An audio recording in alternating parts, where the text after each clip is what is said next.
இன்றைக்கி வந்து தமிழ் புத்தாண்டுக்காக வந்து சைவ உணவு சமைச்சிருக்கோம். என்ன அப்படின்னு பார்த்தீங்கன்னா, முருங்கைக்காய் கத்திரிக்காய் சாம்பார், முட்டைக்கோஸ் கேரட் பொரியல், வாழைக்காய் வறுவல், கீரை கூட்டு. இது வந்து அறுசுவை உடைய மாங்காய் பச்சடி. மாங்காய் வந்து இனிப்பும் புளிப்பும் கலந்துருக்கும். அதோட வெல்லம் போட்டு அப்புறம் வரமிளகா போட்டு தாளித்து வேறு என்ன லைட்டாக அதில் உப்பு சேர்த்துக்கணும். இதெல்லாம் அப்புறம் கடைசியாக இறக்கும்போது வேப்பம்பூ போட்டு இறக்குவாங்க. இன்றைக்கி வந்து அது வந்து ரொம்ப ஸ்பெஷல். அதனால் அறுசுவையும் உள்ள இந்த மாங்காய் பச்சடி, அப்புறம் வந்து வடை, அப்பளம், பாயாசம், தயிர். இதுதான் இன்றைக்கி வந்து தமிழ் புத்தாண்டோட சிறப்பு.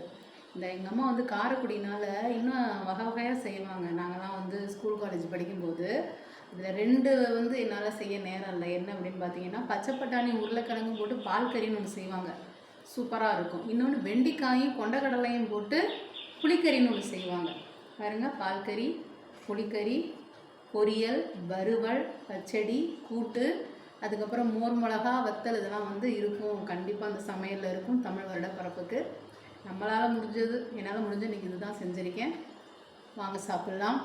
இதில் இருந்து ஆரம்பிக்கலாம். மாங்காய் பச்சடி, ஒரு சுவையில் மாங்காய் பச்சடி. ஏன்னா எனக்கு அது ரொம்ப பிடிக்கும். உள்ளதுலையே எல்லோரும் பாயசத்துலேருந்து ஆரம்பிப்பாங்க, நான் பச்சடியிலேருந்து ஆரம்பிக்கிறேன். இது காலையில் செஞ்ச கேஸு, வேறு ஒன்றும் இல்லை. ஓகேவா? தமிழ் புத்தாண்டு நல்வாழ்த்துக்கள்.